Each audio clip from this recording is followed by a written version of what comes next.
Mark 15:33. And when the 6th hour had come, there was darkness over the whole land until the 9th hour. And at the 9th hour, Jesus cried with a loud voice, Eloi, Eloi, lama sabachthani, which means, my God, why have you forsaken me? 10 years ago, I stood outside the book depository building in Dallas, Texas. And I overlooked Grassy Knoll. And as cars zoomed by, I stood frozen on the street corner for what seemed, 10, 15 minutes. Where I was almost in a trance. Just realizing that almost 50 years earlier at that point, the presidential motorcade turned that exact corner that I was looking at. I could almost see John F. Kennedy waving to all of the people. I could almost hear the gunshots ringing out. And then the image that is burned in all of our minds, I'm sure, of Jackie Kennedy panicking, completely disoriented and falling backward onto the motorcade, processing that it all happened right here. In the winter of 2006, I stood outside of a Dakota building overlooking Central Park. And I stood in the exact spot where John Lennon signed an autograph for Mark David Chapman. And then I looked just ahead where John Lennon had been shot to death. And from the moment that I stood in front of that apartment building, I'll never forget how it was instantly a different environment than it was even across of the streets. Like the Grassy Knoll, this was also a place where everybody lowered their speaking voice. There was just this somber melancholy emanating that could be felt. I remember a couple of John Lennon fans, I'm sure, who were embracing as they cried.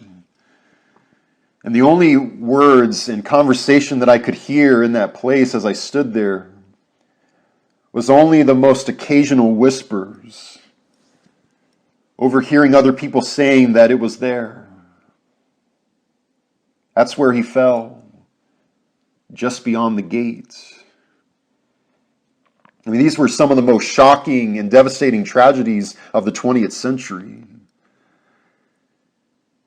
And yet when Jesus died, though, Jesus died as one far greater than John the Baptist, let alone John Lennon or John F. Kennedy. As believers in the risen Jesus, we rightfully shout his gospel from the rooftops.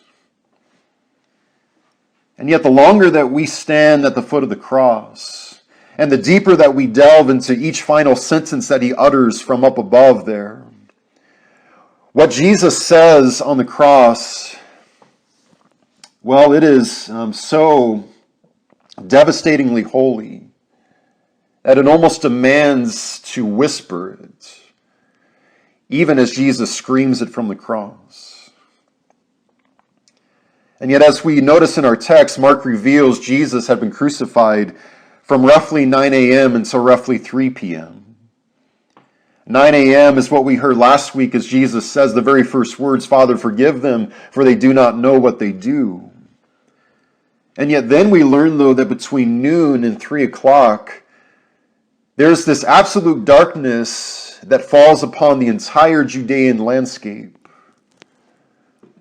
And so what we need to have burned in our minds is the reality that as Jesus is hanging on a cross, it is midnight at noon. And once again, as we saw last week at the cross, the creation has yet again come full circle. I mean, there was absolute darkness before there was even a world. Where the very first words that we have in Scripture, it describes an earth that was without form. And it gives us the image of a God sitting alone in the darkness. Just nothing but absolute darkness for as far as 1 hour, to 100 million years. We don't know how long it was, but forever how long of a duration it was, God sits alone in the darkness. And God takes our names to his heart before there was even a world or a galaxy. For 3 days, there was absolute darkness in Egypt, where even after the Nile had become blood and all of the plagues of the boils and the hail and the frogs and the flies had come and gone, Pharaoh's heart is still hard, and it is still set upon another 20 generations of Hebrew slavery. And so a darkness falls upon the entire Egyptian landscape. And as Moses reveals to us in the book of Exodus, it was a darkness that was so utterly dark that it was a darkness that could be felt. It was a darkness that had a taste to it, where for 3 days, Egyptians could not see anything or anyone. And all that they could do for those 3 days was to agonize alone in the darkness.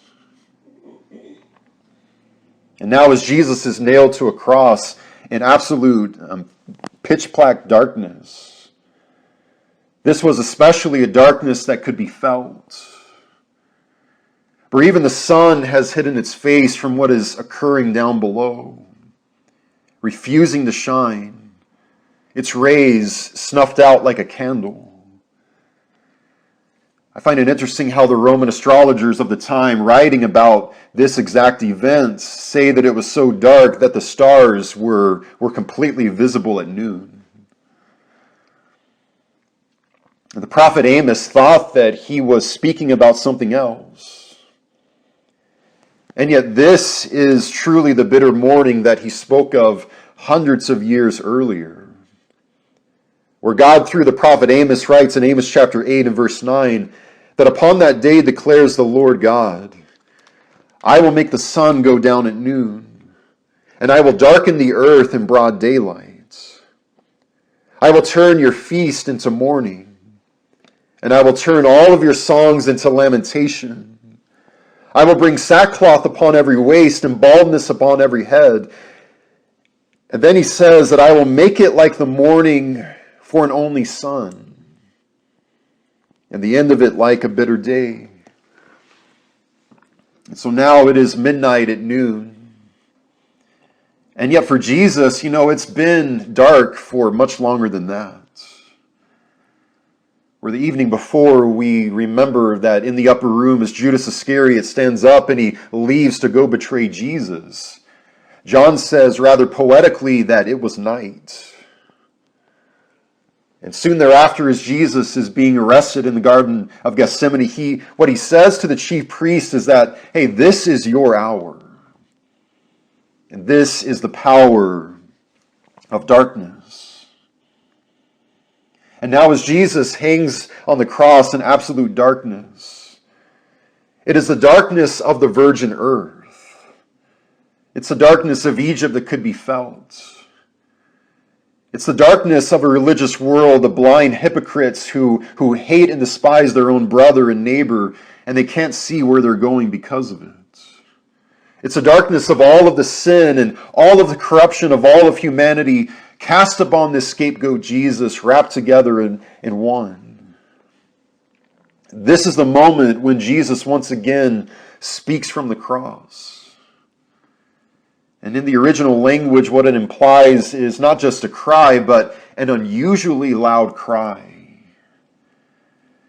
As we read Jesus saying, Eloi, Eloi, lama sabachthani, we need to understand that this was a disturbing, animalistic, blood-curdling shriek that he makes from the cross.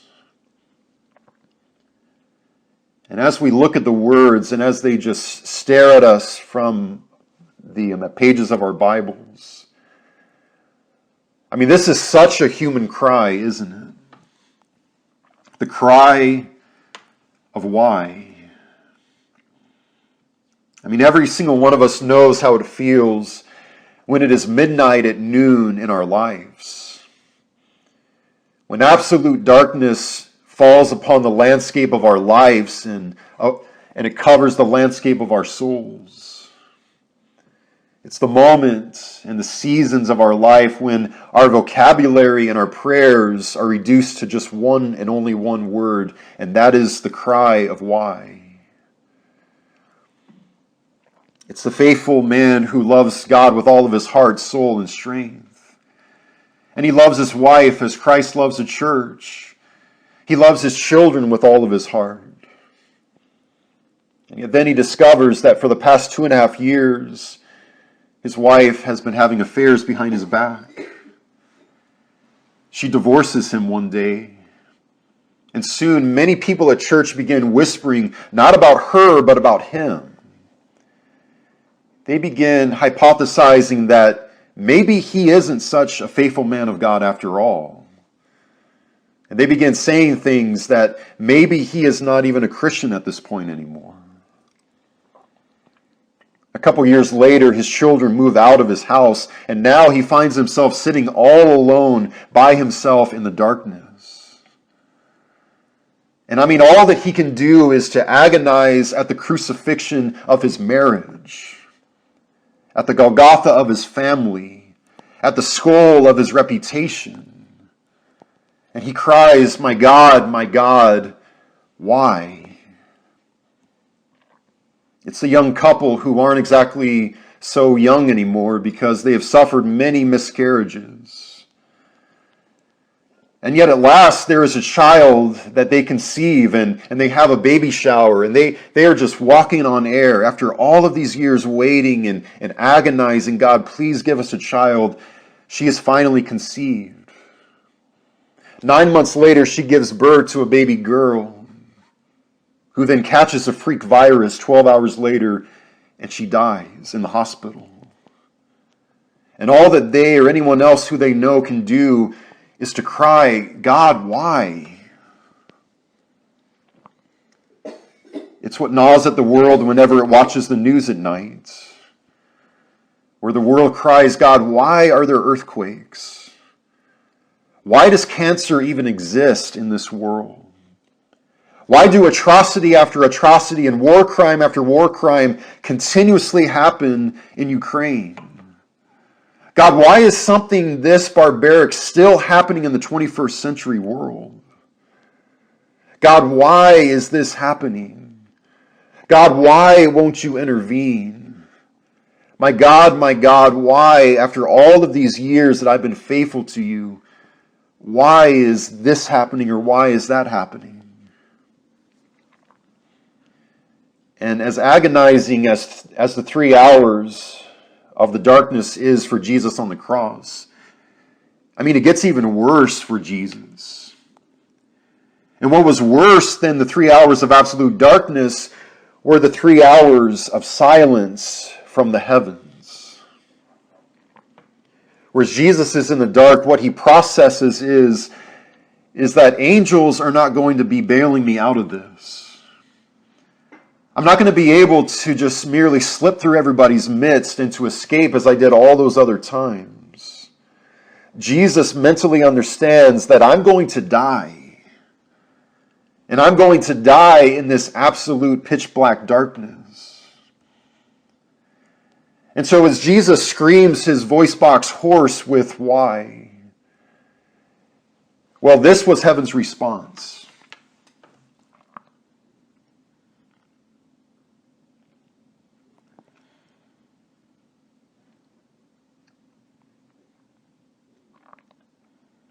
Just as heaven was silent, as every precious soul in Bucha, at Auschwitz, the Christians in the Roman Colosseums fed to lions, our loved ones who succumbed to cancer died in a silent and in a devastating, excruciating darkness that could be felt, and in a darkness that even had a taste to it. You know, what I find so interesting is that we have a Bible full of God asking us people questions. And yet here, rarely we have the example of God asking God a question. And that question is, my God, why have you forsaken me? And so, has God the Father abandoned God the Son? It would appear that way, but we need to remember that Jesus is praying borrowed words from King David in Psalm 22. We don't have time to read the whole entire psalm, but I invite us all to later this afternoon, where the entire Psalm 22, it is Jesus on the cross. In Psalm 22, David thought that he was speaking of his own sufferings, and yet he is describing sufferings of one far greater than he himself. Where he says in verse 11, "Be not far from me, for trouble is near, and there is no one to help me." Verses 19 through 21, what he cries out is, "But you, O Lord, do not be far off. O you, my help, come quickly to my aid." He says, "Deliver my soul from the sword, my precious life from the power of the dog. Save me from the mouth of the lion." He's crying out to the God who is able to save him if he wanted to. And yet we know how this cry and how this particular prayer had been answered. Where it's not answered at the end of the psalm, it's answered at the very beginning in verse 1. As King David also cries out, my God, why have you forsaken me?" And whether it was David, or it was Jesus, or it's you, or it's me, these are the times when God is absolutely reigning in the world and he's working in our lives, and yet it doesn't look like it. God is reigning as Lord over our lives, but it doesn't exactly feel like it. What it feels like is that he has abandoned us. He's deserted us by his silence in the dark. And he has left us all alone, and he's exposed us to a cruel and a vicious world where we're going to die alone. And yet, as Christians, though, you know that I never leave us with the bad news, do I? I always punctuate it with the good news, and this is what the good news is for us whenever we find ourselves in this place. And the good news is simply that we are never, ever, ever deserted by God. Soon the sun is going to shine once again, and it's going to set the night on fire. And that's because even in a world of Psalm 22:1, there is an aftermath of Psalm 22:24. And if you are in a place in your life right now this morning where it feels like it is midnight at noon in your heart, in your life, listen to these words. Psalm 22:24, David says, "For he has not despised or abhorred the affliction of the afflicted, and he has not hidden his face from him, but has heard when he cries, or when she cries out to him." When it is midnight at noon and we cry, why? Remember Psalm 23. "Or even though I walk through the valley of the shadow of death, I will fear no evil." Why? Because you are with me. Because you have not abandoned me or forsaken me or deserted me. You are with me through the valley of the shadow of death. When it's midnight at noon and we cry, why? Don't forget Psalm 30 and verse 5. Where the psalmist says there that weeping may endure for the night, and yet a shout of joy comes in the morning. And for Jesus, it's not literally going to be just one morning. It's going to be 3 mornings. But 3 mornings later, what is there? There is a shout of joy. And the angel and God himself saying, "Roll that stone away." In each and every instance of absolute darkness falling upon the landscape of the earth, God illuminated it. God did not leave us or abandon humanity in the dark, ever. At the creation, as the earth had been completely dark and without void and without form, God said, "Let there be light," and it was so. He said, "Let there be a sun," and there was a sun. God guided the Israelites as they navigated through the wilderness terrains, a fire by night and a cloud by day. And now as the light of the world, Jesus dies in the darkness of the earth. Nevertheless, Jesus, the light of the world, is shining in the midst of the darkness. And that darkness could not and would not overcome it. And isn't it amazing that even when it appears as if God the Father has abandoned God the Son, he had not. But rather what we're witnessing in the scriptures is the man of sorrows is joyously accepting his new status as the Lamb of God who takes away the sin of the world. What we're seeing is God in all of his fullness showing us how far and how wide and how deep his grace will reach for us. And yet when it feels as if God has abandoned us, we don't even have to come up with the words to pray to him. No, Jesus has already prayed them from the cross. Jesus praying borrowed words from King David, just as we borrow words in prayer of Jesus through King David. And so a month and a half later, after the cross, we hear the risen Jesus proclaim on the day of Pentecost. And in Acts chapter 2, notice this, yet another connection between King David and King Jesus.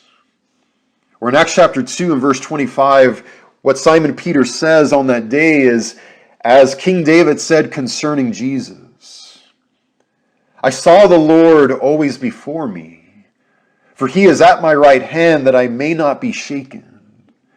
And so therefore my heart was glad and my tongue rejoiced. My flesh will also dwell in hope. And then especially let us hear these words this morning, where then Peter says through King David, for you will not abandon my soul to Hades, and you will not let your Holy One see corruption, but rather you have made known to me the paths of life, and you will make me full of gladness in your presence.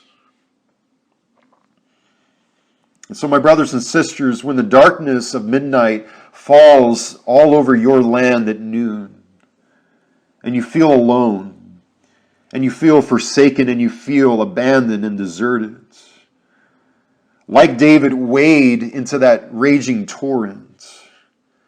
Enter into the deafening silence of the heavens. Yes, it is excruciating. It is soul-crushing. It's hell. And yet it is also momentary. And it culminates with heaven in us, and heaven one day for us. I close this morning with the Apostle Paul. As we know, the Apostle Paul also agonized in this silent darkness, didn't he? There were people trying to kill him. He was stoned. He was shipwrecked. He was beaten. He was imprisoned. But we also remember how Paul, on at least 3 occasions, cries out to God, my God, why will you not remove this thorn from my side? And yet in the slow and in the agonizingly hellish process of hoping in God as heaven is silent, he found that he was not alone and that it wasn't quite as dark as he once thought that it was. And that's because there was a light that was shining. And that light was the knowledge of the glory of Jesus Christ shining in his soul, illuminating his soul. And so he says in 2 Corinthians chapter 4 and verse 10, but we have this treasure of the knowledge of the glory of Christ in jars of clay, or in other words, in our human vessels, in order to show that the surpassing power belongs to God and not to us. For we are afflicted in every way, but we are not crushed. We are perplexed, but we are not driven to despair. We are persecuted, but we are not forsaken. We are not abandoned or deserted or left to die alone in the excruciating darkness. We are struck down by the world, but we are not destroyed by the world. And so, my loved ones, we are not forsaken by God. And so I encourage you and I encourage me that the night is almost gone. The day is drawing near. If you are in a place in your life right now where it is midnight at noon, just know and remember, do not lose sight of the fact that resurrection and praise awaits us in the morning, just as it awaited Jesus 3 mornings later. Our story has a powerful and a beautiful and a triumphant ending.